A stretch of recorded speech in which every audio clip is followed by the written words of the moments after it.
it's either Zoom or Be Live. Something's gonna break, and I'm just like waiting for try it one day. StreamYard. Is another tool I got to get used to. StreamYard. Yeah, Heather, the podcast girl, she shared that with me, and it's so much easier to use than all the other ones, even easier than Zoom. It's like really easy. I like that. And you can connect to different Facebook groups and all stuff pre-connected. You just hit a button and it pops up in that group. That's pretty smart. And you can put branding on it and different things. It's cool. Does it also stream to like YouTube and all the other like platforms and all that fun stuff? Not all at one time, or at least not on the free version. But I connected like my Facebook page, my personal page, my group page, my whatever. So when I go on, where I just click on the one I want this video to go to, and it goes to that one instant. God, that's so good. That's so much. I'm sure if I pay more, it might let me send all of them. And it's only a matter of time. Like everything's becoming so competitive. We're live, by the way, just in case. But everything is like super competitive now. Like if they don't catch up, everybody just moves to the next thing. Yeah, definitely. I don't remember how exactly we got in touch. I know it was through Steph Signs, right? Did you come to the office first, or did I go to Orlando first?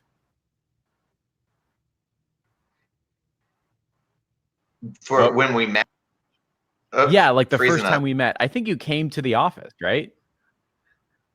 No, yeah, the first time we met was at Dan Henry's AdCon.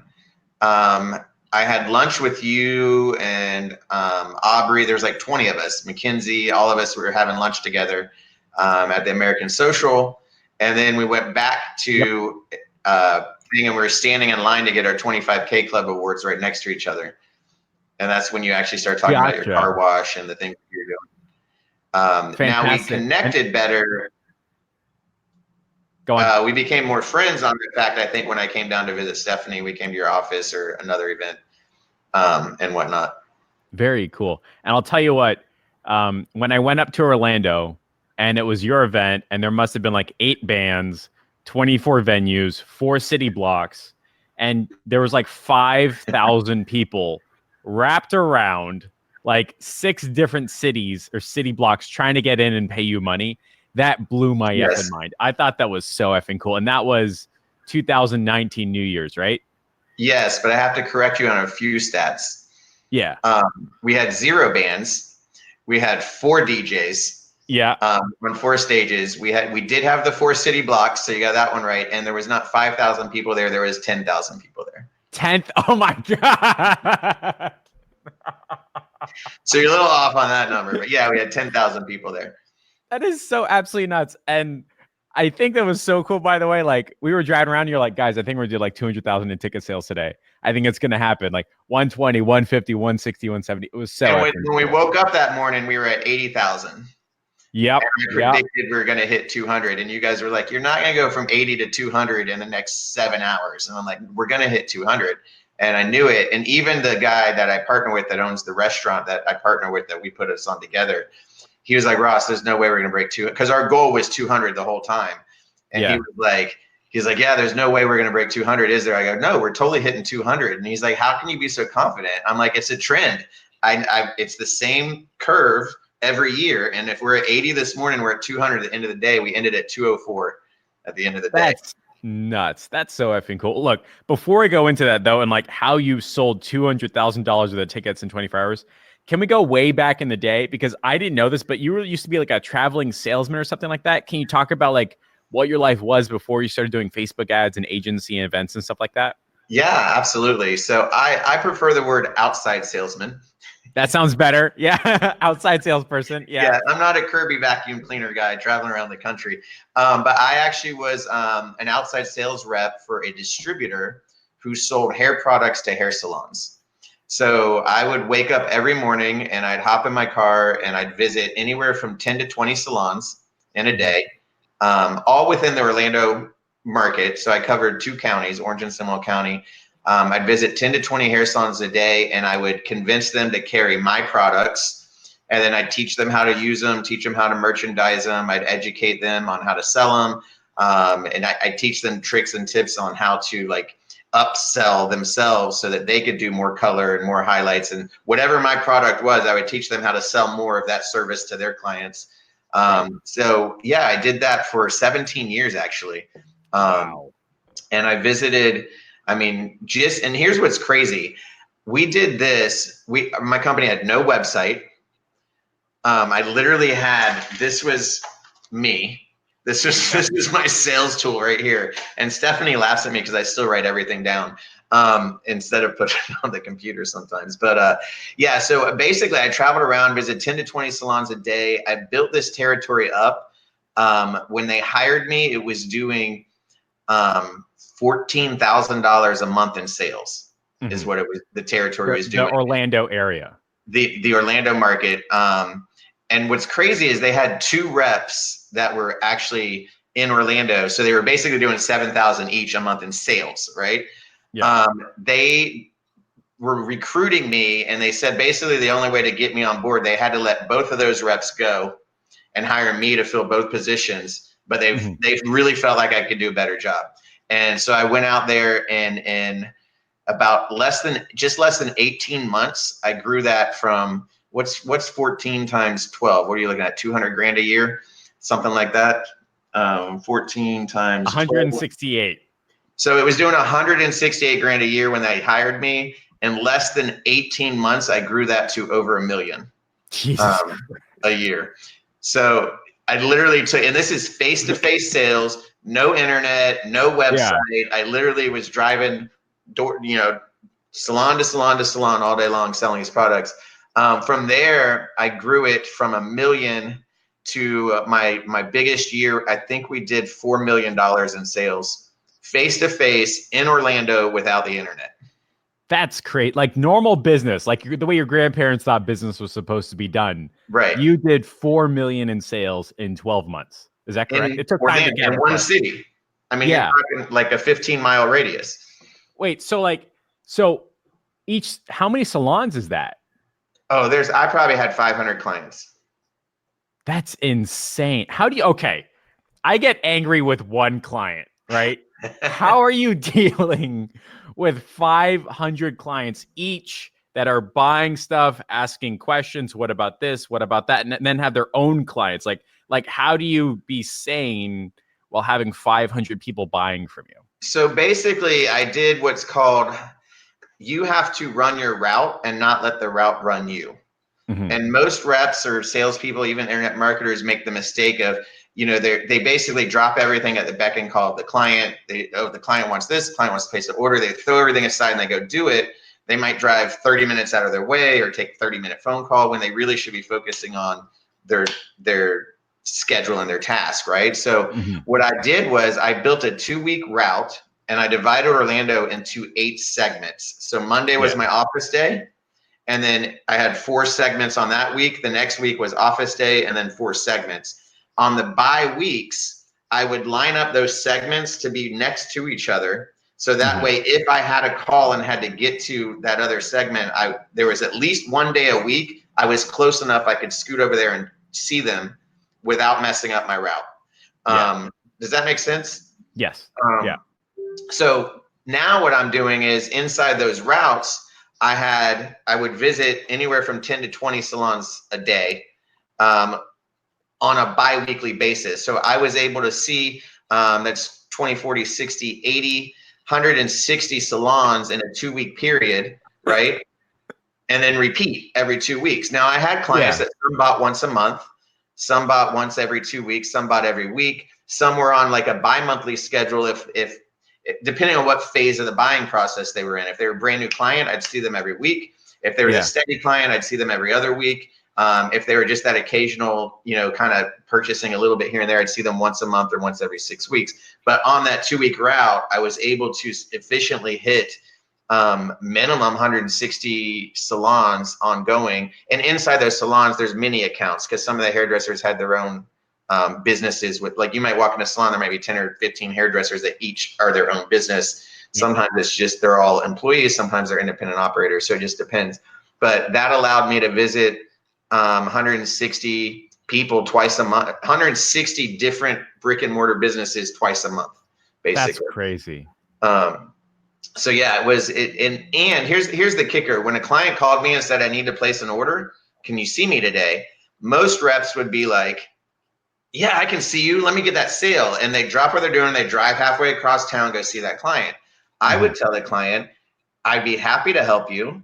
I'm not in your area today. I can help you over the phone, or I'll be in your area on Tuesday. Which would be better for you? Yeah. And that way my route doesn't get screwed up. I'm not getting off schedule. I'm not having to play catch up later. 9 times out of 10, they'd go, oh, you can do that over the phone? Like, I'm like, yeah. So their brain doesn't even think that I can take an order or a sales call over the phone. They think you have to be in person. As soon as they know that, now I'm training them to do that, right? The other thing I would do, which is interesting, I would actually turn my phone off at 6 p.m. every night, and I'd turn it off on Saturdays and Sundays. A lot of the reps wouldn't. They're like, oh no, I'm going to service my clients. I said, no, you're going to train your clients. You're training them. It's okay to call you at 10 p.m. at night because you answer your phone. You're training them. That's okay. My clients know if they call me after 6 p.m., they're going to leave me a voice message, and I'm going to call them back at 9 a.m. And they're happy with that. And it kept my schedule on schedule and my route on route. And I did what they said. I ran the route. I didn't let the route run me. That's absolutely fantastic. I really like what you mentioned about like training your clients. And that's not like in a derogatory way. It's just like setting like what is acceptable use. Like if you're responding 24/7, which was the mistake I made, like I was responding to all my clients by text message immediately. I thought that was right.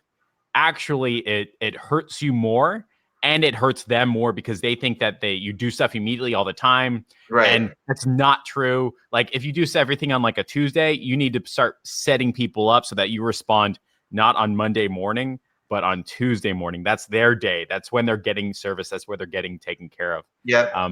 I thought that's absolutely fantastic. My clients knew they were going to see me every other Tuesday between 10 and 2. My route was so efficient that literally every other Tuesday between 10 and 2, they knew Ross was going to show up, and I did. And because you had that follow through, they felt comfortable waiting and saying, oh, at least he's going to take care of me tomorrow or that coming Tuesday or something like that, right? They knew. Go, and I would also teach them, hey, you need to buy enough so that you're good for the next till I come back in 2 weeks. I like that a lot. Oh, I like that. Yeah. That's really cool. So that's really how we built the, and I said I was literally, I mean, I don't know of anyone that did. I was winning awards, trips, vacations left and right. I got the National Salesman of the Year for North America for one of the brands that we sold. But to give you a perspective of what $4 million a year in that business is, because it's different. In real estate, that's like 8 homes, right? To do $4 million a year in shampoo at an average of $6 to $10 a unit, that put me on the map as probably the #1 shampoo salesman in the world. That's crazy. The top of the top do $1 million. Yeah. Like if you're the best of the best, you're doing $1 million a year in shampoo sales. You're making about $100 grand. Yeah. So to do 4 million is 4 times more than to do the people that are in number 2 and 3 positions. That is so effing cool. I had no idea, by the way. Like, I had no idea that you could sell $4 million worth of shampoo. That's such a big number. That's so cool. But that's in Orlando only. As internet marketers, we think globally or nationally, right? That was literally in a 15-mile radius. That's so cool. Well, I'll tell you what. Now that we've gone over that, which I think is like such a cool bullet point, we probably should have changed that. How he sold $4 million worth of shampoo, but whatever, right? I think one of the reasons that like you perked up on my radar and stood out so much is that you transitioned from that and you were getting paid to socialize or something like that. Like you'd bring friends to bars and the bartender would be like, yeah, why don't we just give you free stuff? And then you turn that into like an actual event. But I think we're going to talk about that later. I think what's really cool about your story is that you started doing Facebook ads to sell tickets to in-person events, right? Like real life, like, hey, buy my stuff on Eventbrite, come by and you're going to have a whole experience. So can you talk about how you transitioned from outside salesperson selling $4 million worth of stuff to selling event-based tickets? Is there like a transition phase and all that? It honestly, they overlapped for probably 6-7 years. The event was literally a side hobby for a hustle. So I had switched companies at one point in there, and I took a $12,000 a year pay cut when I switched companies. And I said to myself after 1 month, I was like, damn, I either have to stop going out on the weekends or find a way to make an extra $1,000 a month. So Yeah. it kind of just, my goal was like, I just wanted to pay for my bar tabs is basically how it started. Just trying to So get beer money, guys. Like, I just want beer money. I just needed beer money. So coincidentally, I didn't know what I was going to do to create that $1,000 a month, but I had a birthday coming up and I planned a brunch crawl. So I went and talked to these 4 different places that were all hot spots for brunch. I negotiated with them that everyone on my birthday would get a free drink at each bar. And I made little drink ticket coupons and I had lanyards for everybody made. I had my roommate Nicole at the time. She was my door girl, so she checked everybody in and gave them all lanyards. I didn't charge admission for my birthday party, Right. but I just put this together, and we had about 30 people come, I think. And what's crazy, so at the end of it, the owner in one of the sports bars that we went to was brand new. They had no one even knew who they were yet. They were brand new. I just knew them because they were down the street from me. But they were going to be a hot spot. And the owner pulled me aside and he said, Ross, I've been in the bar business for 20 years. That was the most organized event I've ever seen. Yeah. Everybody was cute and they all spent money. How Yeah. do we do this again? That's awesome. That's exactly what you want to hear. So that was like, bing, my $1,000 a month, right? I'm like, okay, that's basically how it happened. And so we decided at that moment, I was going to do Saturday tailgate parties because it was about to be football season, I think, when it came around. So I was like, okay, let's do this. How about I do Saturdays? I come in and we promote Saturday to watch football. And I actually created a logo and a brand name. It's called an O-Town Happy Hour for Orlando. I had cornhole boards and slicked them and branded them. I've got beer pong tables and put slicks on those with my logos and website domain and everything on those, and came out at 11 a.m. on Saturday mornings, set everything up.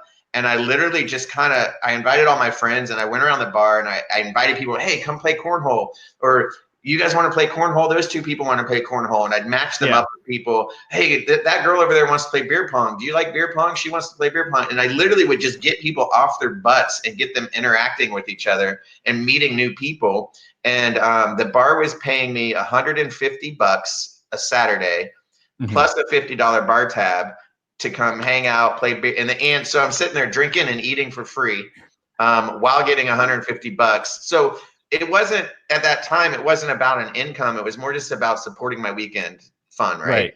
And here's what happened. Here's what's crazy and why I fell in love with the event business. People came up to me and they said, we found this on Facebook. I had just moved here from Michigan. I didn't have one friend. Now I have 50. Thank you. Yeah. Like, they were thanking me for literally building their entire friend circle locally here in Orlando. And I was like, oh my God, that's huge. That's bigger than any amount of money or business or whatever, is being able to create a community of people where you can lean on people and have friends and have people to hang out with was huge.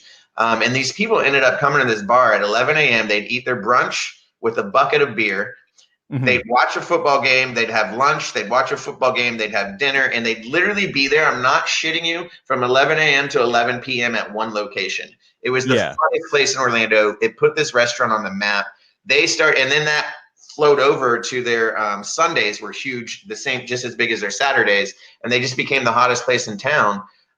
It was amazing. So that's actually where it started. And it just kind of grew from there. I started doing events and if I'm understanding correctly, you tell me if I'm wrong here. You had a birthday coming up. You called the bar. You're like, hey, I'm going to invite like 30 of my friends. You mind giving them all a free drink and they're probably going to spend some money with you? And the guy was like, sure. You get your roommate to be the door person or the door girl and give people lanyards if they are with your birthday.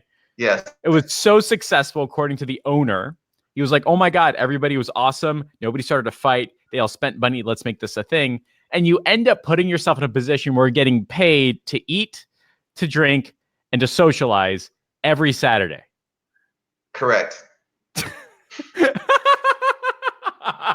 This is like the dream scenario where you're like, what are you going to do? I don't know. Probably get paid, get drunk, eat a lot of food, and hang out with a bunch of people for no reason at all whatsoever for like the entire Saturday. Like, yeah, that's absolutely fantastic. And you got feedback too, which is like, I'm from Michigan. I don't know anybody. I saw your thing on Facebook. Now I've got a whole bunch of friends. Yeah. That's so cool. So like, is that how you started running ads to your events, or like how did So running yeah, ads tie into this? I'm gonna level up on the made friends from Michigan.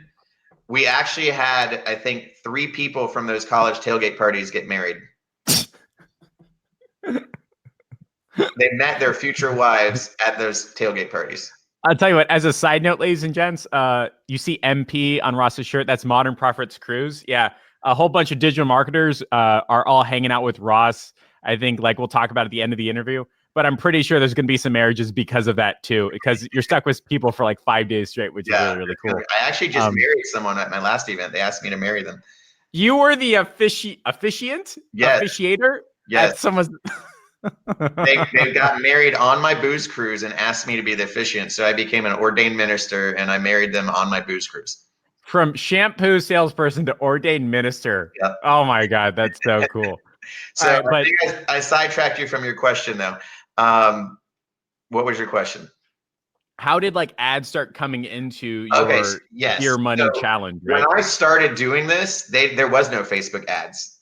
So I literally was manually like inviting people to the event. And back then you can invite like Everybody.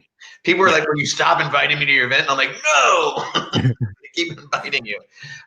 So everything was kind of manual back then. So I was, and it was, so I was doing it really the old fashioned way before the ads came out. When the ads came out, I was kind of, you could still do both the manually and the ads. And eventually Facebook was like, knew where the money was at. So they restricted what you could do manually and kind of forced you to play ads. But Mhm. over that time frame, I started, tweaking the ads, playing with them, studying them, implementing them, and over a few years and then when my events turned from a Saturday tailgate party to a thousands of people at New Year's Eve party or pub crawl or cruise ship, whatever that is, that's when I really started cranking into the ads. And it was about 3 years ago when I really like dove in to like leveraging that. And that's when the New Year's Eve party grew from a regular New Year's Eve party to I think we went from like 3,000 to 5,000 to 10,000 over the last 3 years. That's such a big number. Like 10,000 people. That's so effing cool. Yeah, Um, the orchestration and production of that is massive, but you were at the event. It's incredible. it's Um, so awesome. So what were some of the how did your ads look and feel? Was it simply like, hey, we're going to this event. Did you want to come? Did you like what was the thought process behind ads that were getting people to actually go to the events? so the copy actually isn't is easy in this realm, right? It's, hey, we're having a party, 3 free drinks, 8 to 10, join us. Like, I mean, it's Yeah. not, the copy is not crazy. We still do the call out, hey Orlando, do you like blah blah blah?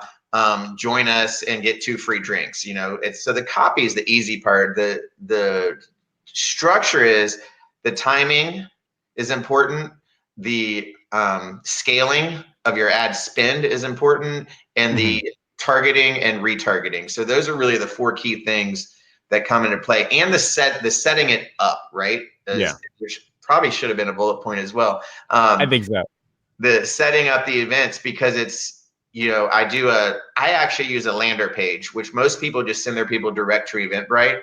I put the Eventbrite ticket inside my landing page because I feel like I can give a better user experience, description, better images than you can on an Eventbrite page. Plus, I can pixel and target better on my Yep. own lander than on Eventbrite's. Eventbrite does allow you to use pixels, but it's not as efficient as if it's on your own website. Plus, Eventbrite's pixeling them too, so the retargeting and other events as well. Yep. So I use my own lander page. You set up the Eventbrite page. I set up the Facebook event page. I broadcast it on other events, which I don't know if I get ticket sales out of that, but I think I get SEO out of that, so I like it. But that's, when you look at all, and the graphic design. So the first thing I do is create the graphic design like poster. And then once I have that solid where I like it, I recreate it in all your social media banner sizes, Facebook ad size, Instagram size. And then I take that and I go build my pages, the landing page, Facebook page, Eventbrite page, connect all those Gotcha. things together.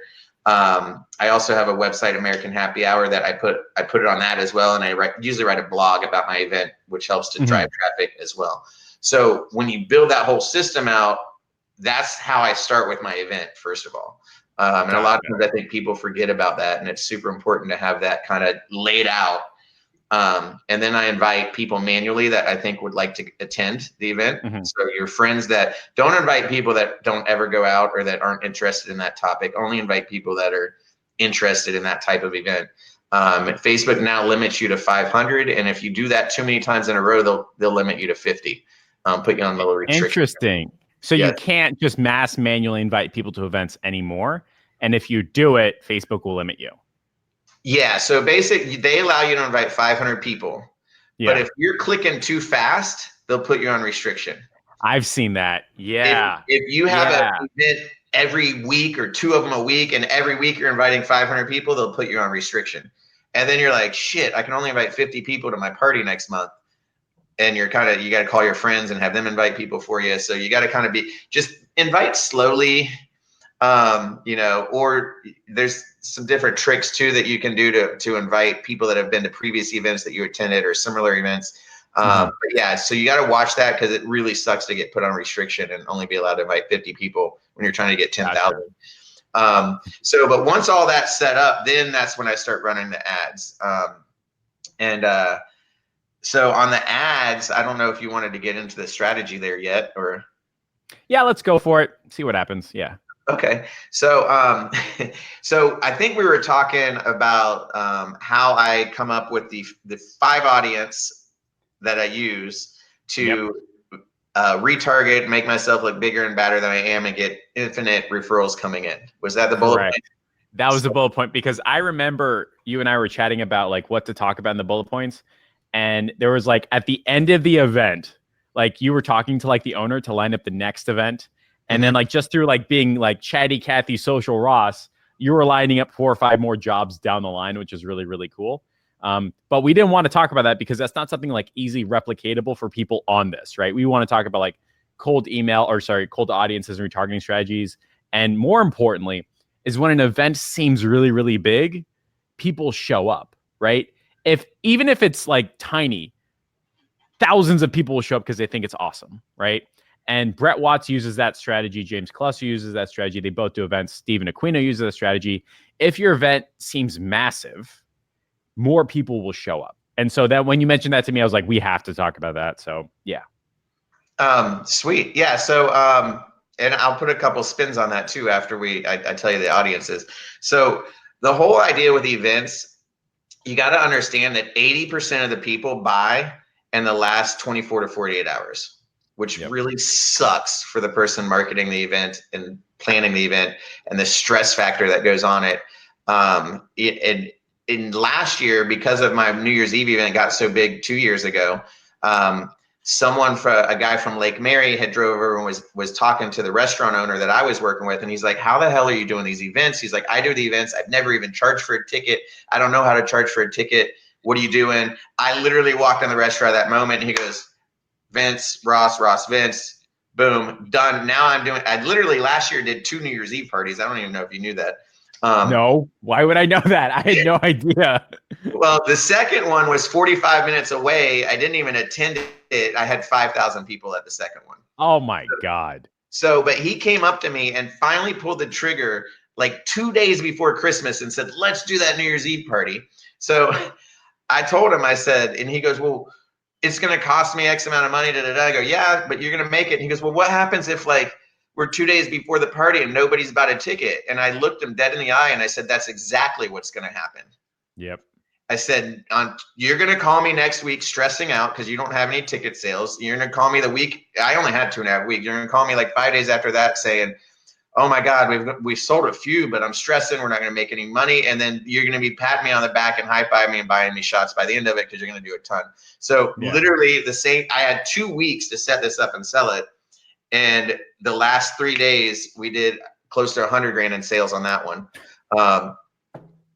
So who are you? Like, oh, he was ecstatic. They never sold a ticket to anything they've ever done before. They just monetized their free business. Like it was badass. They loved it. But the whole point there is the scaling, right? So no one is buying your event ticket when they see your ad. So when you're running a cold ad, your goal isn't to sell them a ticket. your goal is to move them into your audience. Does that make sense? Gotcha. So Yeah. I do on my cold ads, I have 5 audiences that I run ads to, and the whole goal is to move them into my retargeting audience. And then you just blast your retargeting audience. So the point of what you said is these people don't realize that you're retargeting them. They just think that you're everywhere. And they think that, oh my God, every time I pick up my phone, I see your event, I see your ad, I see this, I see that, I see your video, I see your photos, I see. I mean, I've had friends be like, I can't fucking play Candy Crush without seeing your ad. Like, what are you doing? I've had Yes. people screenshot their Pandora radio station and my ads are on there. They're like, you're everywhere. And that's the whole point, is the retargeting. So here's the 5 audiences on my cold targeting. I target, you're looking to grow your website visits, right? So you want people to click on your ad, hit your website. I build that into a retargeting audience. So I'm building a website visit audience. So whatever your cold market is, your goal isn't to sell them a ticket. Your goal is to get them to go to your website so you pixel them. That's your goal. Pixel them. So you got your website audience. Video views. This one's huge. Make a video for your event. I don't care if you just take old photos from an old event and do a photo montage video, but you got to have a video. If you can do like a 1-minute promo video, or just if it's an entrepreneur event, you just can do your little 1 minute of you sitting behind your desk like this. But you definitely need a video. It needs to be short, 1 minute. And then you're going to retarget video views. So the whole point of this ad isn't to sell them a ticket. It's to get them to watch. You definitely don't want to do the minimum. You want to set it at like minimum 10 seconds, but maybe 30 seconds, and get all those people into your video view audience. The third thing is your engagement. Anyone that comments or clicks on an ad, you move them into your engaged audience. So because they're somewhat interested. Then I have the event response ad, and this one's huge. I always run an ad to get people to RSVP to my Facebook event. It's not the cheapest clicks, but it gets on their calendar, and it's always on their Facebook calendar to remind them, and it organically spreads to their friends. It says, Jeff is attending such and such event. So you're going to pick up people for free as well. So even though it's a little bit more expensive to get an event response than it is to get a click, I like it because it gets them on your calendar. It also shows social proof. Oh, he's got 1,000 people RSVP to this event. We need to check it out type deal. So those are the 4 things there. And the 5th audience, and this is the kicker, is a cold retargeting audience. So it's cold for this event, but it's warm for everything I've done in the past. Okay. So my 5th cold audience for this event is retargeting everyone that's ever done anything with me before, whether they're on my event email list, if they've visited past websites, if they've watched past videos, if they've RSVP'd to past events. I make that an audience in itself and retarget them because I want them to become warm to the new event. Does that make sense? Yeah. So if they've been to your first event, your second event, they're going to be hearing ads about your third event. Correct. Gotcha. So there's 4 truly cold audiences: video views, website visits, engagement, and event responses. And the 5th one is retargeting all your past event goers to get them to become hot in this current one. And then what you do is you just, once they hit one of those, you have all your ads set up, right? So you have your cold ads set up. Once they hit one of those 5 audiences, they move into your retargeting ads and they get just hit constantly. I mean, they literally won't be able to pull their phone out without seeing you. And the retargeting is where people make their decision up to 2 or 24 hours beforehand. That's where they say, oh my God, this event is so big. And that's more importantly, I think, if I'm understanding correctly, the retargeting is where you get that word of mouth. They're like, how could you not be hearing about this? I'm seeing it everywhere. You should definitely come. That provides like a level of confidence. So like, if you're not running like 90% of your budget to retargeting, you don't have a successful event ticket selling strategy. Is that fair to say? I don't know if 90 is the number, but yes. But that idea, right? Yeah, that total idea. And what happens is you also, so you have to keep building that retargeting, and not just one retargeting ad. you need a photo retargeting ad, a video Mhm. retargeting ad, an event response retargeting ad for those that haven't responded yet. You need to have 5 or 6 retargeting ads so they're seeing different things, and maybe even time it to where like these ads expire X days before you event and the new ads kick in, and then these ads might retire and then the new ads kick in. So you want to keep it fresh and energetic. Yeah. And if they see it over, most people on events, they're going to buy the ticket based on, is the weather good that day? Yep. Is my wife going to let me out of the house that day? Am I going to get out of work early that day? So they literally sometimes don't want to save money buying an early bird ticket because they'd rather spend $10 more to have the flexibility to choose to come or go, right? So Yeah. you just know that you have to stay in front of them. So on those last 2 days, they remember to buy your ticket, but you have to stay in front of them for the 2 to 3 weeks before, so they remember on the last 2 days. So does that mean for an agency that's running Facebook ads for events, you just got to understand that up until 24 to 48 hours, your campaign's going to look like it's failing. Is that correct? Yeah. Like you're barely going to get any ticket sales. You're going to be like, oh my God, this is the worst thing in the world. Your client's going to freak out, but you got to pre-conquer that objection and prompt that response by saying, look, this is the plan. 90% of ticket sales or 80% are within 48 hours Yep. because people just aren't in a position to say, I'm They willing to spend. Say again? Yeah, they just won't commit. They just won't commit. Yeah. They'd Very rather cool. pay more to have the freedom to choose than pay less and commit. Is that why? So why do I see like early bird ticket sales and pre-sales to be somewhat successful? Is that because they discount so much, or is that because they just have a different thoughts and feelings and ideas? So the whole idea of the early bird tickets is to get people to buy early. If you don't do a discounted early bird ticket, 0 people will buy early, right? Gotcha. And the other thing is it's worth giving that discount because now you don't have to pay to advertise to that person for the next 3 weeks. So you literally save that much money in advertising dollars by getting them to buy early. So your profit margin ends up being the same. Interesting. I never thought of it like that. Right. So let me ask you this. You're doing all of this work. How do you know how much to charge a client for this type of work? Like, do you do a flat rate? Is it percentage commission? Like, how does that relationship start when you're doing it for a client? Well, interesting. So there's 3 ways to approach it. Mm-hmm. Partnership, to your own event, or pay just a flat rate, right? Mm-hmm. So with my New Year's Eve parties and block parties and things like that, I find that typically they're not going to pay me the big dollars. Like there's no way they're not going to do it for the hours and work that I come in and I tell them what they need to do to be successful. I actually partner with them on it. So for my New Year's Eve event, they pay for the production, Mm-hmm. I pay for the ads, and we come up with a number that we split the ticket sales. Interesting. And Okay. we're actually business partners on the event itself. And that's very much like CEO and CMO type thing. Like there's a problem with production or events. Like I'm not handling that. I just bring people in. I'm just a promoter. I'm handling Well, getting people in. Is that correct? Oh no, that's not the case at all. I come in and I did that. I did what you just said the first year or 2. Mm-hmm. I did the promoting, the marketing, and sold tickets, and people came. They had a bad experience. They were mad at me. Interesting. So because they did. So now I do 100% on an event like that. I actually consult them through the whole process. You need, Gotcha. and I go, you need stages here, here, and here. This is how many people you need work in the door. This is what you need for this.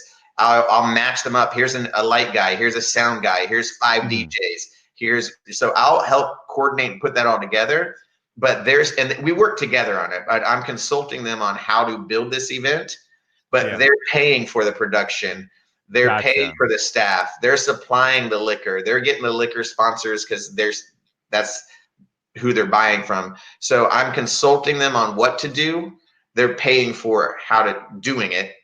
Yeah. I pay for the ads, and then we split the ticket sales. And depending on the type of ticket, it's not necessarily 50-50. Obviously, if it's an open bar, they got to make their money on the liquor. If it's general admission, we split it 50-50. If you start adding free drinks and stuff in there, it's not quite 50-50, but you kind of get the idea. So that is option 1. So let me ask you this. Mhm. In that relationship, right? You are telling them what to do and they're putting up the money for the production and the staff. You already know the connections. You just don't want to fork out the 30K or whatever it is, right? for Right. the production. You're already forking out the money for the ads. How do you know how much to mentally prepare for an ad spend for an event that's bringing 1,000, 5,000, or 10,000 people? I know I'm going to spend between 10 and 15K on ads for that. Gotcha. And And that'll bring the enough people into where you make money, cover your costs, and have a good time, right? yep. And it didn't start that way. I mean, the first year I spent $1,000. The next year I spent 3. The next year I spent 8. Then I spent 10. Last year I think I was at 15. So it's kind of relative, but I also know that if I'm pushing that event, I got to make sure that event is a good event, right? And Yeah. I can't leave it to them to make it. So it's a team. It's definitely a team thing. I can't do it without them. They can't do it without me. So we do it together, and it's a great partnership. So that's That's the fantastic. one way to do it, and it's awesome. It's profitable for both me and them. The other reason why I started doing it that way is me paying for the ads, which most people think is crazy. If I had to call my client every day and say, I need this much more for ads, I need this much more for ads, and if I told them on the last day we're going to spend $5,000 a day, they'd be like, screw you. But so I said, let me just take that off their plate. We'll develop a higher percentage or a 50-50 partnership, and I'm going to manage the ads because I know what I need to do. When I'm watching the ads and seeing how they're reacting to me, I know how much more I need to drive into it to get the end result we need. If I have Gotcha. to call down the street and get approval, if he approves it, by the time they approve it, it's too late and we've missed some of the boat. So I just know if I can just take having to get permission on ad spend off the table, I can make way more money. That's why I include, like, I pay for my clients' ads, because I found myself having this like uncomfortable conversation. Mr. Johnson, why are you only spending $10 a day on ads? Why aren't you spending $50 a day on ads? Then my campaign will work. Then you'll want to renew. That's a Right. conversation you shouldn't have to have with your client. And that's exactly what I'm hearing from you, which is cool. So the first one is partnership, where Yep. you're telling them what to do. They're putting out the money for the production.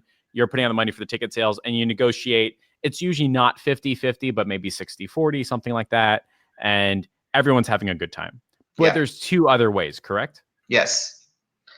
So the other way, which I've done many times too, which is actually how I started doing events, it's my event. I approach kind of like my birthday pub crawl, but a much bigger scale. I go to the venues, I negotiate the deal. I tell them I'm going to bring them all these people. I sell the tickets. I keep the money. The bar is happy. I have 200 people in their bar. So it's actually my event, and my investment, my time, my whatever. The bar is just opening their doors for us to come in and have this party. That just seems so like emotionally and socially more okay with me saying I'm going to pay for the bar. Let's just say it's like all day. I negotiate a thing. I know I've got that fixed cost, right? And Mhm. I know I can run ads and sell tickets and at least make up that fixed cost. So when I'm going up to, let's just say I'm going up to a bar, I'm like, hey, I'm going to go to South Miami, walk down the street, like just where you and I like got tacos at one time. And I'm going to go to the taco place. Or no, that's a bad idea. I'm going to go to the bar next door, right? What is that conversation like? Like, hey, I want to rent out your whole thing on a Saturday night. Do I have to like pay them extra? Like, how does that conversation work when Yeah. you have your bar supplier, right? So you just lost all of your profit in what you just said. Perfect. That's why I'm asking, right? Yeah. I'd never pay for the bar. Gotcha. I get it free. Um, the trick is you got to find the right venue.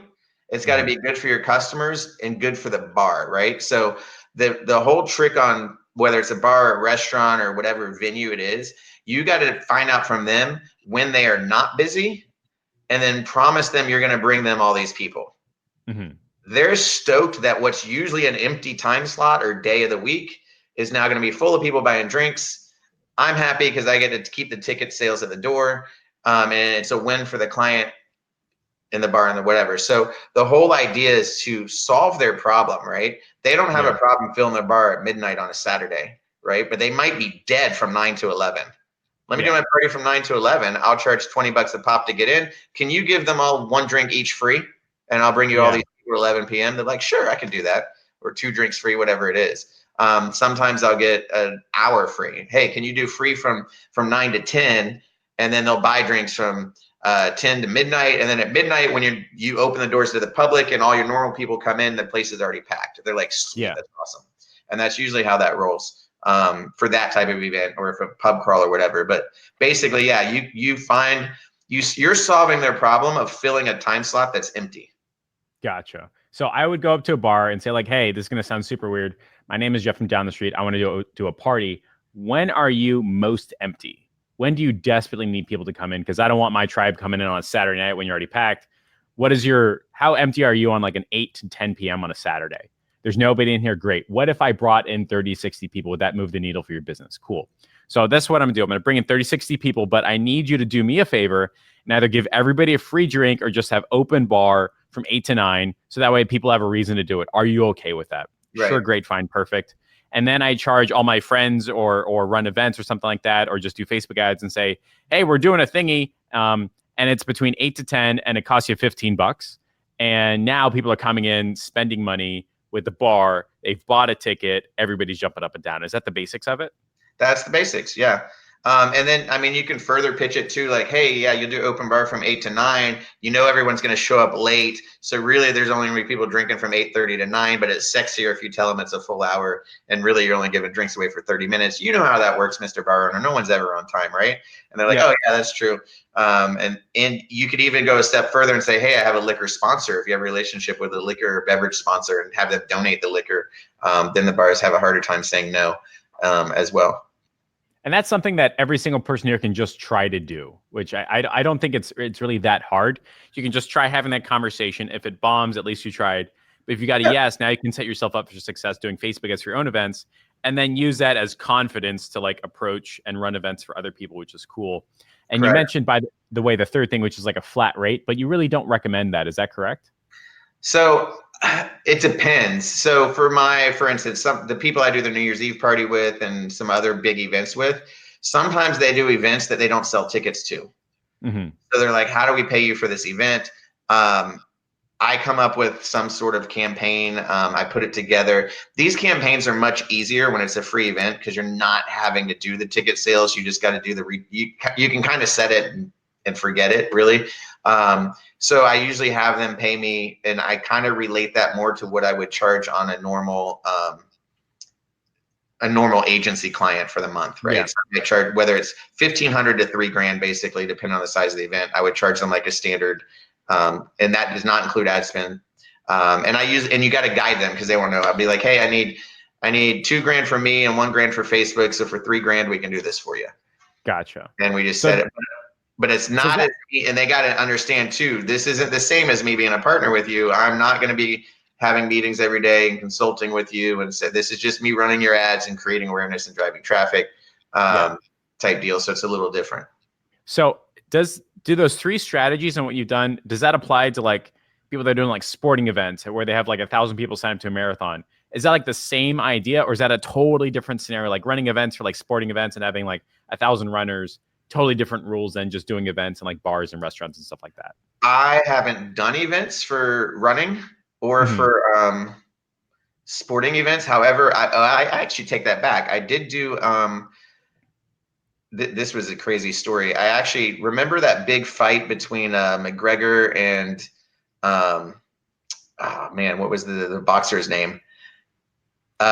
You remember, it was like 2 years ago. It was when the mixed martial arts guy was fighting the boxer. Oh yeah. The Irish dude. Yeah. It was a big deal, and I can't remember his name right now. I know a lot of people watching this and be like, "What do you mean you can't remember his name?" Yeah. So I had a bar, and they were charged the pay-per-view was charging the bar $5,000 just to show the fight. This bar had 10 locations. Mm-hmm. He's like, I have to spend $50,000 to show the fight at my bar. And he pulled me in for a meeting. He's like, Ross, can we do this? This is a place that's never charged a cover before. They're like a hamburger sports bar. He's like, we won't charge a cover. He goes, how do I recoup my $50,000? Can we do this? I'm like, we can do it. And I did. I actually did the same strategy I just told you, and we did $100,000 in sales for that night for his bar, where they typically on a Saturday they probably would have done like $35,000. And we sold it. We sold out every location, 200 people at each location, packed. They actually closed down ticket sales about 5 p.m. the day of the fight and said, we're done, we're closed. So you can take a bar that is used to doing free stuff, apply this line of thinking, and people will buy a ticket. Yes. correct? Yeah, we That's did it. so effing cool. We did it 10 That's times. so effing And cool. he not only made the money back from the fight, he doubled his normal sales. So the Yep. ticket cover basically covered his cost of showing the fight. And then his sales were twice as much because he had 200 people at every bar. And not only had them there, he had them there for 4 hours Yep. just buying Yep. drinks. So yeah, their sales were through the roof. It was basically, it was at multiple locations, but I mean, it was 100 grand total where they never would have seen that much money in one night. That's so cool. So is that part of like your secret ad strategy that you do? Like, because I mentioned the second bullet point, which you skipped, was like doing 200K in advanced ticket sales. Is it the same idea? Is that what you did at the New Year's Eve in Orlando? Or is that something completely different? Okay, so my secret sauce strategy, we Yeah. kind of touched on it a little bit already because they kind of merged together, right? My 5 audiences and my retargeting with the little sauce strategy. So remember how I said 80% of the ticket sales come in the last 2 days. Mm-hmm. 80% of your ad dollars should be spent in the last 2 days. Gotcha. So you have to scale your ads on the same curve that your ticket sales come in. Mm-hmm. So it's almost like you're slowly building up that momentum. It's bigger, it's bigger, it's bigger, and then wham. So if I have a $10,000 budget, I don't just divide 10,000 by 30 days and say, okay, Right. we're spending this much per day. I do a little bit in the beginning, and it grows. Not necessarily daily, but you grow that ad spend until that last day. People are going to think you're crazy for the amount of money you're dumping in the last 2 days. Yeah. Like 5 grand in 24 hours or something like that. Yeah. So like if you're 10 grand budget for the month and for an event, you're usually running it for 4 to 6 weeks. Yeah. And sometimes if it's a smaller event or a repetitive event that happens every month, you're better off spending that money in just 2 weeks before, and saving those ad dollars and just cramming it into the last 2 weeks because that's when people are buying. But for an event that's a one-off or once a year, you got to build up the momentum, create the audiences, and do all that kind of stuff. So yeah, you just have to. That's kind of the secret sauce. Is you got to know, like, at that end, you're gonna spend money on the last 2 days that make you uncomfortable. That just get used to spending uncomfortable amount of money in the last 2 days of your ads. That's so funny. Yeah. Well, I'll tell you what, it's gonna be pretty darn cool because I'm gonna be on the Modern Profits Cruise, which is on what date? It is October 21st through the 25th. Yep. So 21st through 25th, I'll be talking about how to run custom research so you know if your ads work before you launch them. I think you're going to be talking about how to run ads for events, I think. Steph is going to be there. Yeah. Go on. Oh, I was just going to say, I'm actually going to do some goal setting and sales strategy as well. Oh, very cool. Steph is going to be speaking. I think Andrew Cruzy is going to be speaking. There's like 20 people that are all going on this digital marketing cruise, which is really, really cool. And I'm super psyched to be there. It's modernprofitscruise.com. Is that correct? That is correct. Fantastic. Very, very cool. I think that there's like a couple questions in here that I think we want to go over before we bring the sucker to a close. Okay. But you're okay with doing like a couple 15-minute strategy sessions in case people want to take like a next step with you, have a question about events, stuff like that. You're okay with that, right? Yeah, sure. Okay, very cool. So everybody watching, for ladies and gents that are still on the call, if you want to have a follow-on 15-minute session with Ross to talk about how to run events, how to charge for events, which are the 3 strategies you should be doing. If you want 15 minutes of his time and his schedule, just hashtag RossMyFace, and I'll send you a PM introducing you. You guys have 15 minutes to review ads, to have conversations with, to pick his brain and just see if you can run events and do it successfully and make an F ton of money, which is really darn cool. Stephen Aquino, who actually runs ads for sporting events in Dallas, right? Oh, cool. Says most events use a standard cart. Oh, wait, no. He was replying to somebody. Never mind. Okay. Kara says, is there a reason why you would prefer to link to Eventbrite rather than using your own cart? Yes. And actually a very good question, because a lot of people are like, why don't you just use your own cart? So it depends on the scale of the event, right? So when you're talking 10,000 people, just Eventbrite the ability to scan their tickets on their apps is huge. Mm-hmm. It's works super efficiently. I can have all my doorstep usernames to certain features that I choose them to have access to, which that's huge, because I don't want strangers having access to the whole system, but I can say, hey, they only have access to scanned tickets, period. That's it. So that's really big. The efficiency, the name brand, people trust it. They're not worried about putting their money in Eventbrite. So they trust that. B, the reporting that they give you on the back end with their charts, their graphs, the app that they use that they have a business app you can download on their phone that I can actually look at daily and see the trend of how my tickets are selling, what's going on. I can edit people's names on the phone. If you get a thing that says, hey, I didn't receive my ticket, I can resend them their ticket. I can add people. They have a lot of features I can do on the phone while I'm on the go, or I can correct it even live at the event. Like if there's a problem, hey, this ticket's bugging up, I can literally go on that app and edit it, fix it, boom, be flowing right again in like a minute. So that's why I use it. Other companies, I've looked at doing it myself. I actually set up my website to do ticketing myself, and it didn't save me, but like 50 cents a ticket, and the features were not near as powerful as Eventbrite. I just can't compete with Eventbrite. With the money they have in this app, it's incredible. And then the fourth reason, or fifth, I forgot, we're counting now. Eventbrite will actually market your event for you. So if you start to get a lot of traction and your event is popular in your area, Eventbrite has their own email list, and they'll blast those people for you. And I found I pick up an extra 10 or 20% of my tickets, right, which saves you money on ad cost. That's absolutely fantastic. Yeah. So your suggestion is always just to do like an Eventbrite and not like dick around with trying to do your own cart, right? Not always.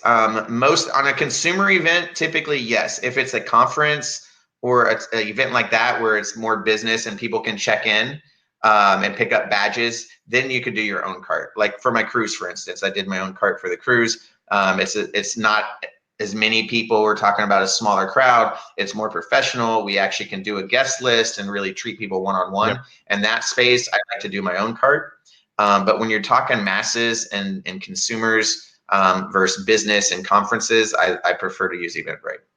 Well, tell you what, on that note, I was hoping you could talk to me more about Modern Profits Cruise, because all I know about it is that I'm presenting, you're presenting. So I typed in Modern Profits Cruise, like it's on my other screen, and there's like there's 14 speakers, right? Josh Forti, McKinsey, JR, Steph, Cody Neer, Rachel Lee. Like there's a really effing cool thing going on here. Could you tell the audience about it? Because I still think it's a really, really cool opportunity, and you still have like a couple slots left, right? Yeah, so we do. One thing that's really cool, I actually have been doing a Modern Profits networking party in Orlando every month, I think for the last 6 months, where I bring in a new guest speaker every month and I introduce them.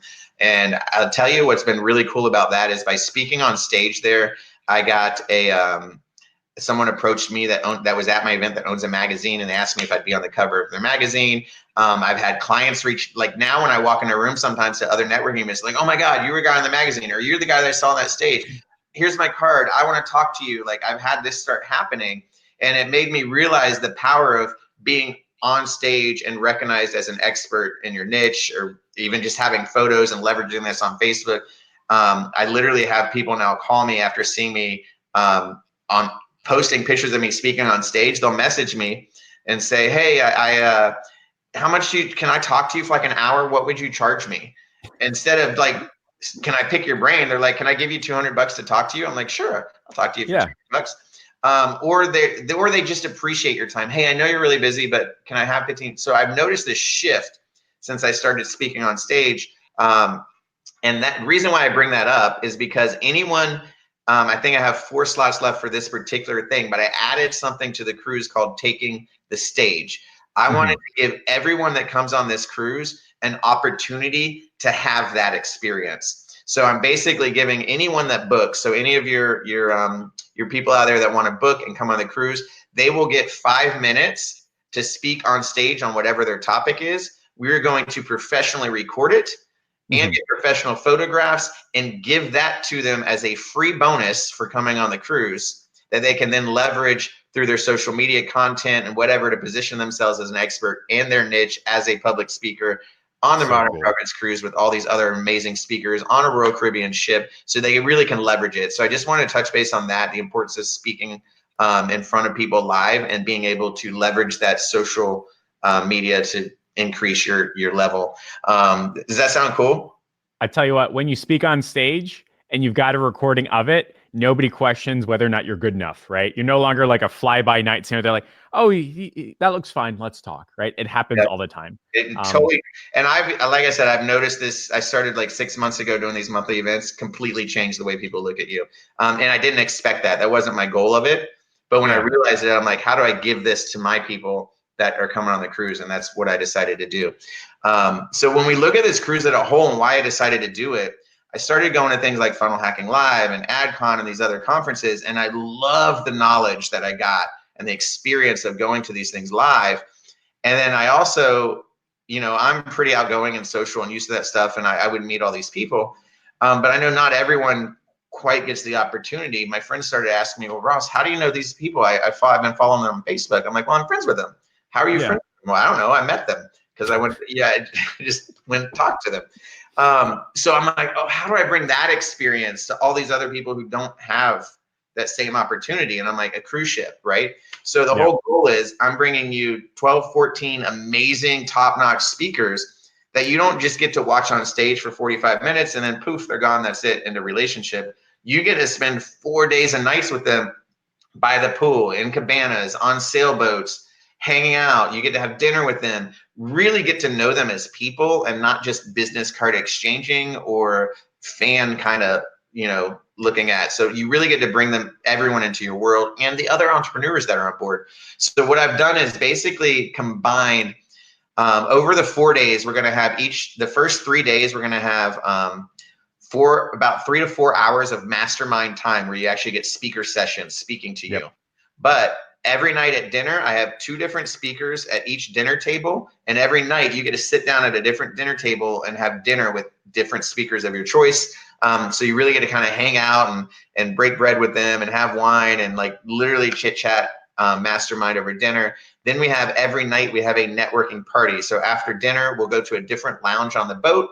We'll share cocktails. We'll shoot the shit. We'll get to know each other. Again, building those relationships, right? On day 2, we're actually going to be on the island of Coco Cay. They have a $250 million renovation they just did. It's unbelievable. I went back in May. And it has this huge lagoon with this swim up bar and this beautiful beach. It's amazing. I have rented cabanas for us. So our speakers are going to be spread out over these cabanas.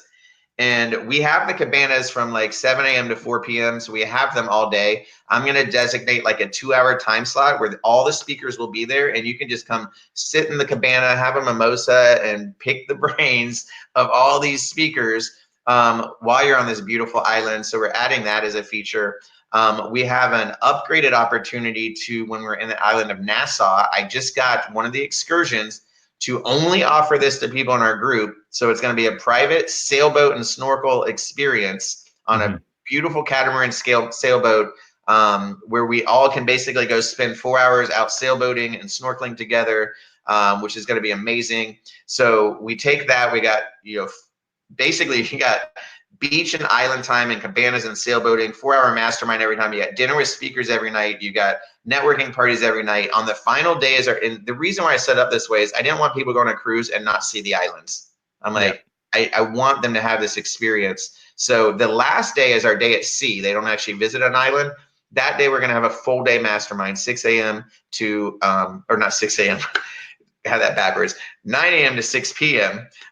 Full day mastermind on the last day. So basically you're getting 3 half-day masterminds, 1 full-day mastermind. You get a sailboat and snorkel excursion with everybody. You get to be in cabanas on a beautiful beach with all the speakers. You get to have dinner with different speakers every night. You get networking parties every night.